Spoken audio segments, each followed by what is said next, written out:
What's going on, guys? BuzzOP6 here, back to another video, and today I'm here to do my AEW Dynamite review. This show was a tale of two halves. There was some good, but there was also some bad. Let me know in the comment section below what you guys thought about this show.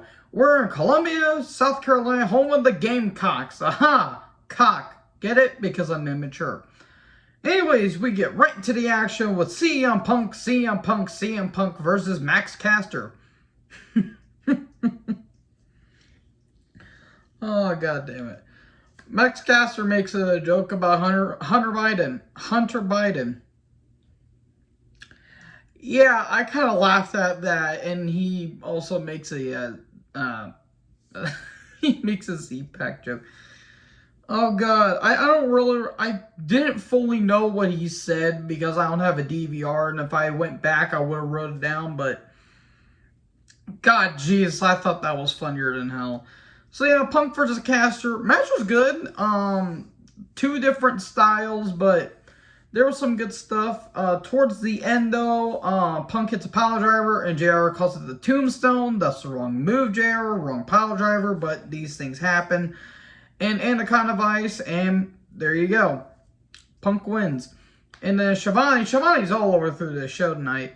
He gets in the ring and he's like, well, Punk, what did you mean by that whole title thing last week? And he's like, well, I don't have a lot of time for my in this company. I have gray on my beard, and guess what? Gray will continue to be growing on my beard because I have, you know, scars and all that stuff, and in the end I will be AEW World Champion. Okay, short, sweet, to the point. This was a good promo by Punk. And then MJF and FTR are backstage. Mark Sterling is there because he was putting little pieces of paper that were saying, oh, make sure Wardlow doesn't show up in security and all that stuff.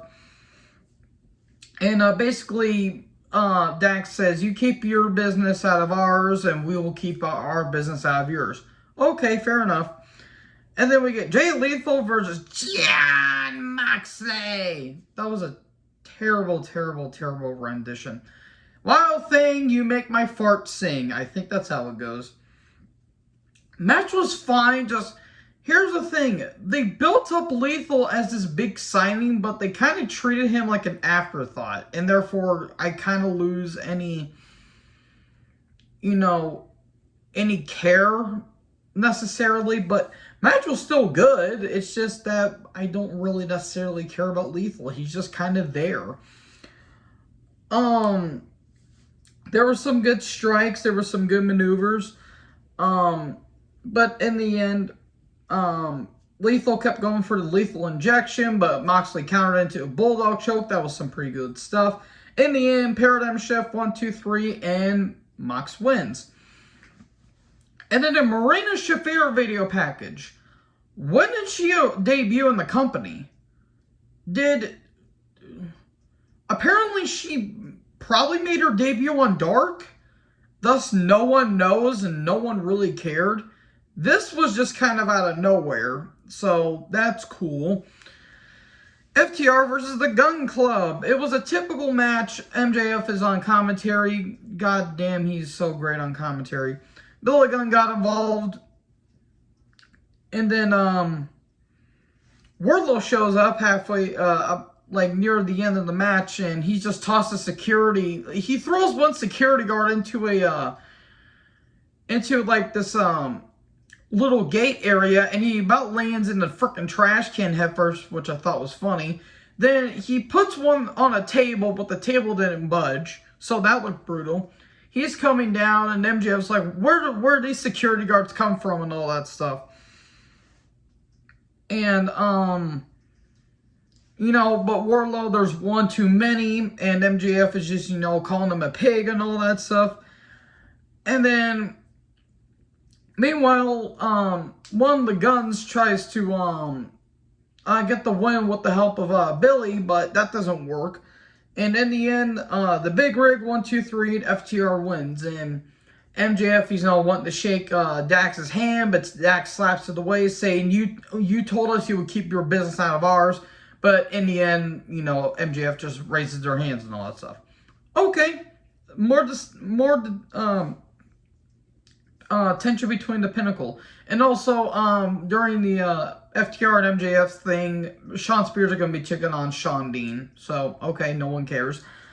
I forgot to bring that up because, well, it's Shawn Spears. So, Hobbs and Keith Lee video package. They're going to be main eventing Rampage this Friday. Okay.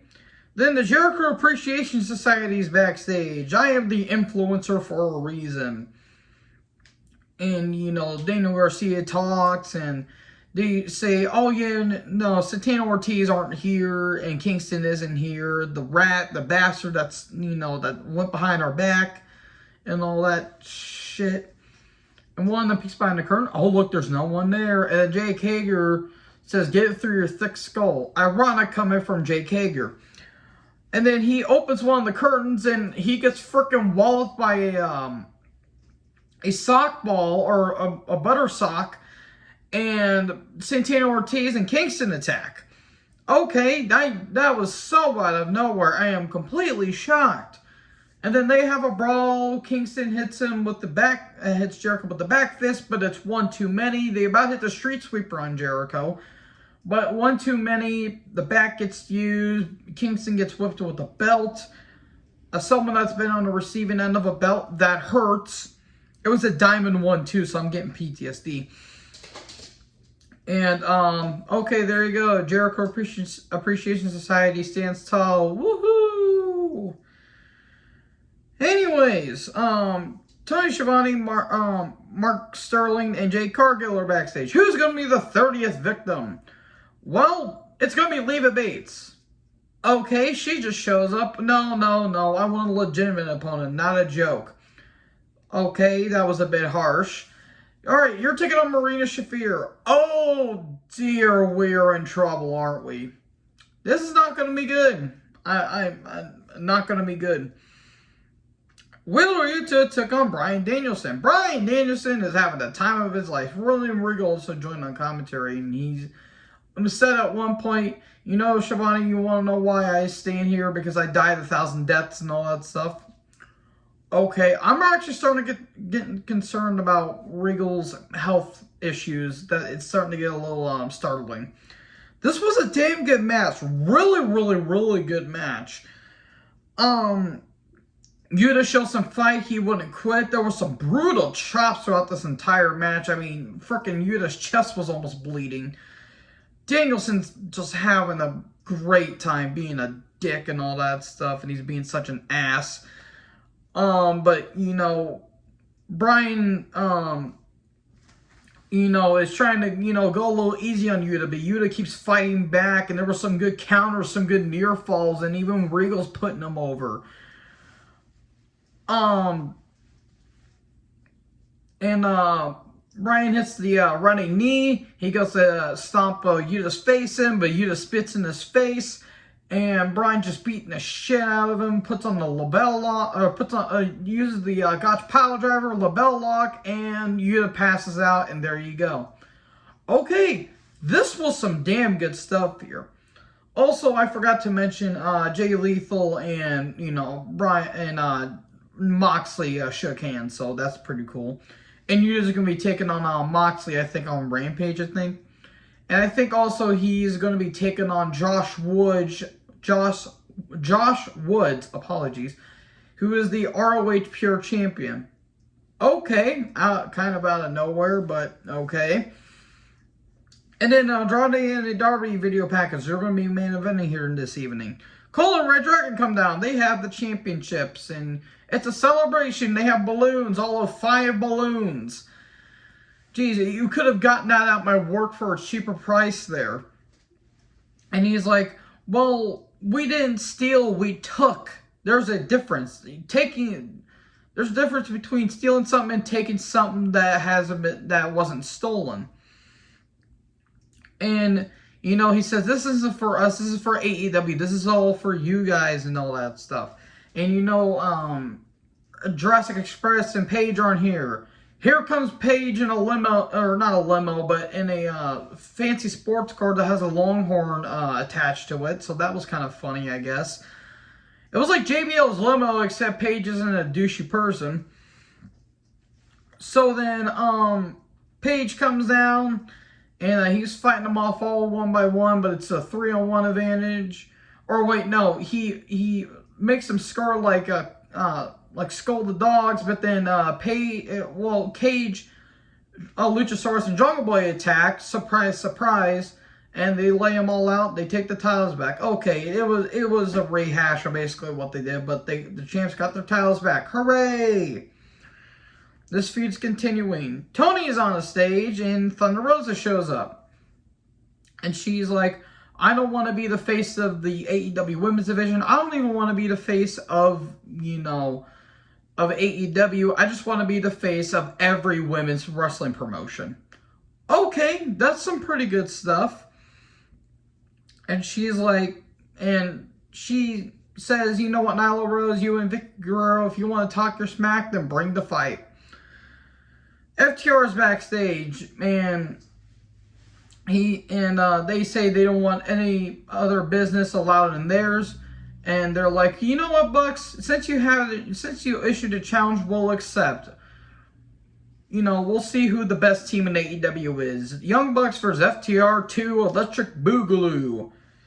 Okay, I wouldn't really mind. I wouldn't say I hate it, but they've had way better matches.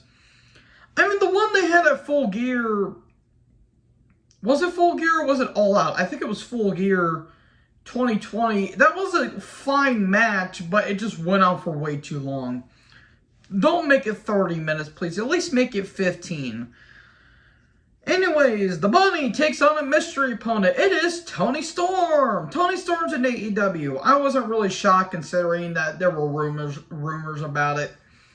And I'm pretty sure, I think Ember Moon's going to be making her appearance here soon. And someone else. I can't remember what other talent's going to be there. It's an Owen Hart Foundation tournament qualifier.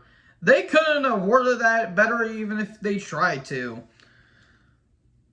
Okay, I'm going to have to bash this a little bit. This shouldn't went on as long as it should have been.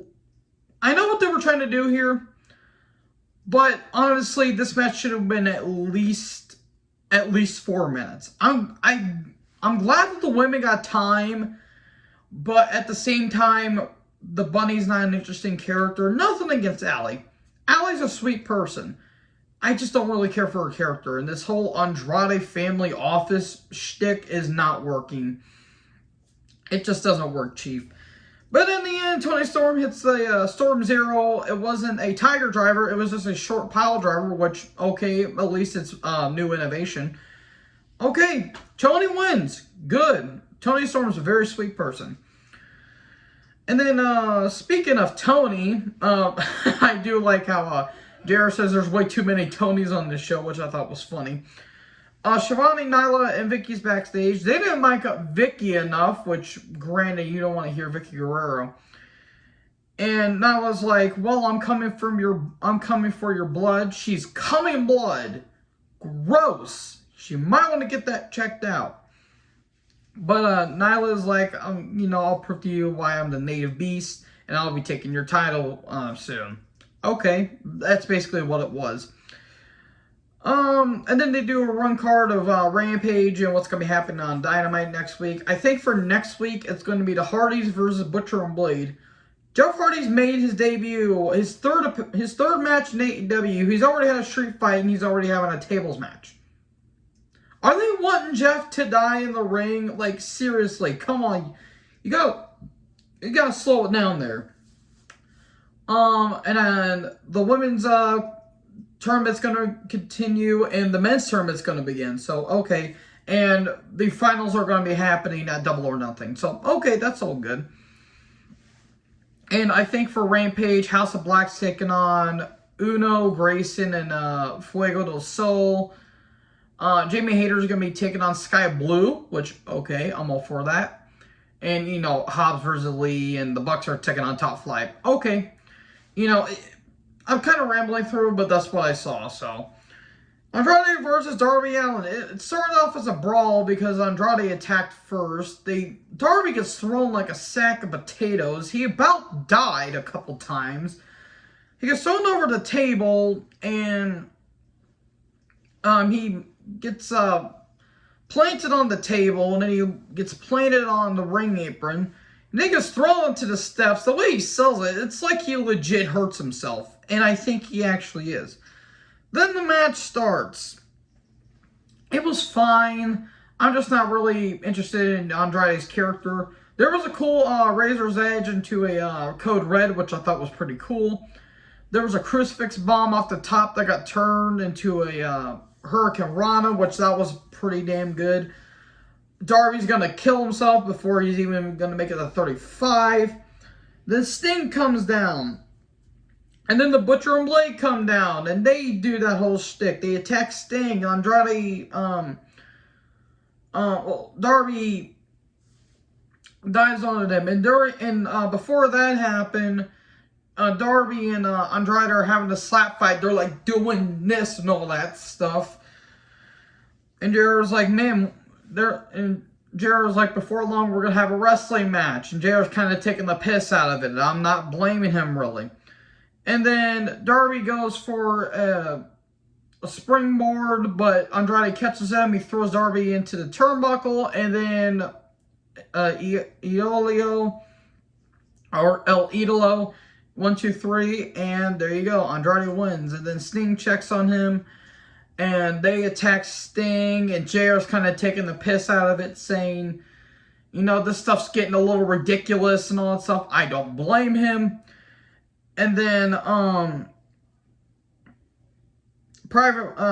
Sting tries to fight him off, but Private Party come down.